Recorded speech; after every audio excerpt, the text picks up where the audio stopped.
जे तुम्ही प्रयत्न करायचे ठरवलेत किंवा प्रयत्न करायला चालू केलं, ते थांबवू नका प्लीज. कारण जे थांबवलं, तर तुमच्या किती जवळ तुम्ही आता सक्सेस होणार आहेत, ह्याचा तुम्हाला अंदाज नाही आहे. कारण प्रयत्न कोण सोडतं? त्याला समजा अशी खरी भूक नाही लागली असेल, तो प्रयत्न सोडतो. प्रयत्न कोण करणार? ज्याला खरीच भूक लागली लागली असेल असा व्यक्ती प्रयत्न सोडणार नाही.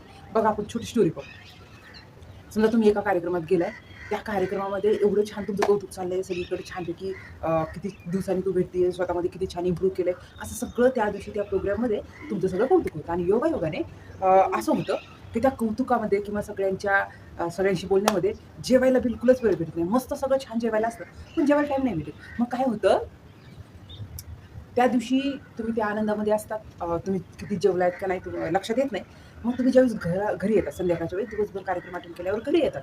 घरी आल्यावर काय होतं, तुम्हाला थोडीशी भूक लागल्यासारखी होती, पण एवढं दिवसभर सगळ्यांनी कौतुक केलंय, दिवसभर एवढं बसणं उठणं होते, ट्रॅव्हलिंग होती, म्हणून तुम्ही असा विचार करता मी खूप थकली आहे, आता थोडं पाणी पिलं तरी चालेल. तुम्ही म्हणतात पहिलं मला झोपायचं, खूप अशी थकलेलं टायर्ड झालेली बॉडी होती, मग तुम्ही झोपून जा. आता झोपून जाता, झोप छान लागते, काय तर दमलेला असतात. दुसऱ्या दिवशी तुम्ही उठताय आणि मग आता तुम्हाला लक्षात येते की अरे मला आता भूक लागली आहे. आता हे तुमच्या लक्षात आल्याच्या नंतर तुम्ही असं थोडंच म्हणणार आहे, जाऊ दे बोलून, काल कसं आपण काहीच नाही खाल्लं, आज पण चालेल, होईल का तसं? अजिबात नाही. इतकं पोटात भूक लागल्यासारखं होतंय की अरे यार मी काहीतरी खायला गेला. योगायोगाने असं होतंय, असं होतच नाही, काहीतरी घरात असतंच आपल्या. पण त्या दिवशी योगायोगाने सगळ्या काही कामाच्या त्या प्रोग्रामच्या ह्याच्यात 8 दिवस घराकडे थोडंसं दुर्लक्ष झालं होतं. काय संपलं ते आणायचं राहिलं होतं.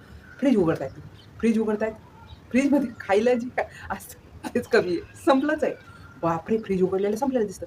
तुम्ही विचार करता, मी पहिलं आता जे काही कपडे ते पहिलं चेंज करते आणि बाहेर जाऊन काय मिळतंय का पाहते. योगायोगाने तुमच्या जवळच एक मेस असते किंवा एक हॉटेल असते, तिथे जाताय तर तिथे एक पाटी लिहिलेली असते, आज जे स्टाफ आहे आमचा कामगारांचा, ते आज काही नाही येत त्याच्यामुळे हॉटेल बंद आहे. मग तुम्ही काय करता? तुम्ही असं म्हणता का जाऊ दे आता रिटर्न घरी? नाही. तुम्ही त्याच्यापुढे, त्याच्यापुढे, त्याच्यापुढे असं जातात. का जातात? भूक लागली आहे. भूक लागली ह्याच्यामुळे तुम्ही प्रयत्न करताय. ठीक आहे, इथं नाही. मॅटो करून थोडंसं लांब जाताय. जिथं तुम्हाला जेवायला जोपर्यंत तुम्हाला जेवायला भेटणार नाही, तोपर्यंत तुम्ही प्रयत्न करणार. करणार का नाही? खरंच करणार नाही. मग ज्यावेळेस एका ठिकाणी तुम्ही जाताय आणि योगायोगाने तिथे तुम्हाला उडीद वडा सांबार भेटतं. मग काय होतं? इतकं भारी वाटतं. पहिले तुम्ही ऑर्डर देतात, थोडा रिलॅक्स थांबतात. तो ज्यावेळेस खातात, एकदम रिलॅक्समध्ये खातात, तुम्हाला इतकं भारी वाटतं. म्हणजे काल तुमचं एवढं सगळं प्रोग्राममध्ये कौतुक झालेलं असतं, काल तुमचं एवढं थकान झालेलं असतं, त्याचा सगळं म्हणजे जो एक क्षीण असतो, जे काही खूप ट्रेस झालेला असतो, तो सगळा रिलॅक्स होतो. कधी ते पोटात अन्न जातं, मग भारी वाटतं. मग तुम्ही घरात येतात आणि मग बाकीच्या कामाकडे लक्ष लागतं. म्हणजेच काय केलं तुम्ही, ज्यावेळेस भूक लागली होती, त्यावेळेस तुम्ही काय काय केलं? तुम्ही 2-3 हॉटेल काय, खूप साऱ्या गोष्टी म्हणजे ज्या रोडला तुम्ही कधी फिरायला गेला नसतात तिकडे सुद्धा जाऊन आलात. काही एखादी मेस आहे का? हॉटेल आहे का चालू? एखादं किराणा दुकान आहे का? शोधलं का नाही? भूक लागली म्हणून शोधलं. सेम हाच प्रकार आपल्या सक्सेसचा आहे. तुम्ही असं म्हणाल, की ठीक आहे ना, मी आत्ता नाही केलं तरी कुठे बिघडते, आहेच की पुढचा महिना. पण खरंच तुम्हाला तळमळ असेल, खरंच तुम्हाला नीड असेल आणि खरंच तुमचं त्याच्यासाठी प्लॅन असेल, तर तुम्हाला नक्कीच तो प्रयत्न करावा लागेल. त्यामुळे प्रयत्न सोडू नका.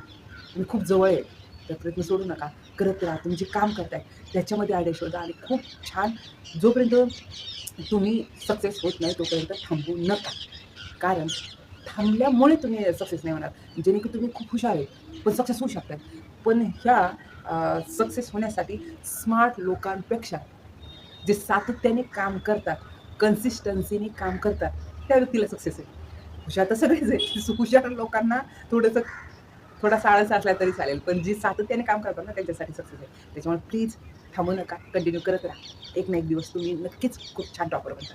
तर प्रयत्न करा आणि असा व्हिडिओ पाहत राहा आणि वेळात वेळ काढून तुम्ही हा व्हिडिओ पाहिला तर खूप सारे धन्यवाद. थँक्यू.